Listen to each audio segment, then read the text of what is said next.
السلام عليكم، ازيكم يا حبايبي؟ عاملين ايه؟ اتمنى تكونوا بخير. ان شاء الله النهارده هنكمل بقيه تفريزات رمضان. هنعمل الفول المدمس. احنا طبعا بنحب الفول المدمس في الفطار وفي سحور رمضان. كل سنه وانتم طيبين. حاجه كده جميله ونضيفه وطعم روعه. ودي من انجح الطرق اللي ممكن تعمليها للفول المدمس بدون اضافات. لما تيجي تشتري الفول اشتري الحبايه اللي لونها فاتح وتكون كبيره شويه عن وسط، لا كبيره ولا صغيره، لا كبيره أوي ولا صغيره أوي. دي بتستوي بسرعه وبتبقى حلوه، بتبقى زي ما انتم شايفين كده.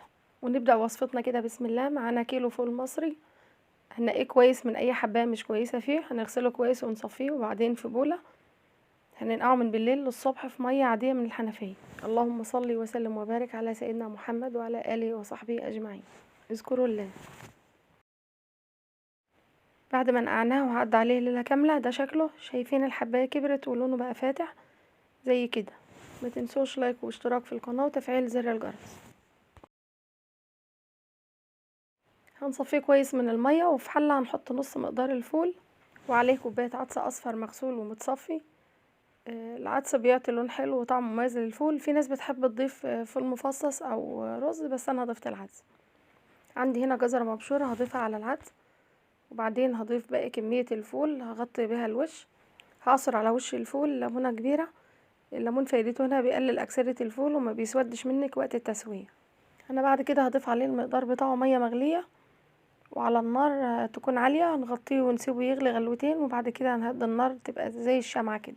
لو في رغوة على الوش بنشيلها. انا هنا ضفت معلقة بابريكا عشان تعطيه لون حلو. بنبص عليه كل ساعة، كل ما المية تنقص نزود مية سخنة قوي.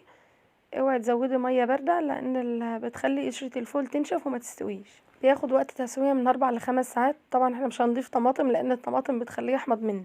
التسوية المظبوطة اهم حاجة، بتعطي القوام واللون الحلو.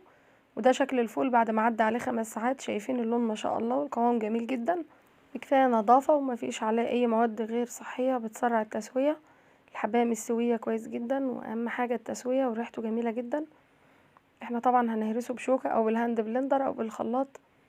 هنضيف عليه زيت زيتون، ملح، كمون، عصير ليمونة، شوية طحينة. الفول ليه كذا طريقة تعمليه بيها. ممكن تعمليه بطماطم وتوم، ممكن بالبيض، وممكن بصل وطماطم، وكل الاضافات دي على حسب ذوقك انتي.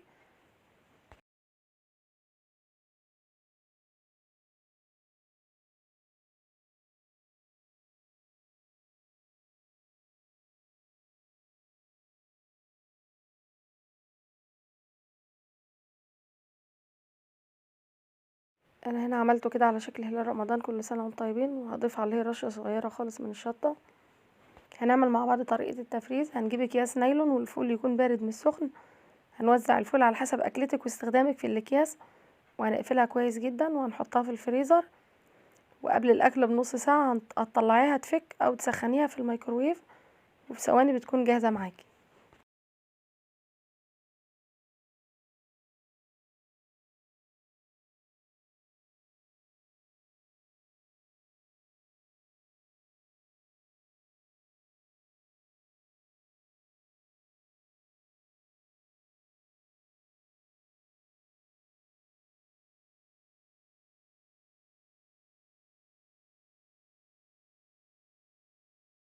شايفين بسم الله ما شاء الله، من كيلو فول واحد عملنا كميه كبيره. وكفايه ان هي حاجه نظيفه ومفيش عليها اي مواد غير صحيه. جربي ان شاء الطريقه دي ان شاء الله هتعجبك. ودي من انجح واسهل الطرق، وما بتاخدش اي وقت ولا اي مجهود. وبكده نكون خلصنا الفيديو بتاعنا. اشوفكم الفيديو الجاي ان شاء الله. مع السلامه.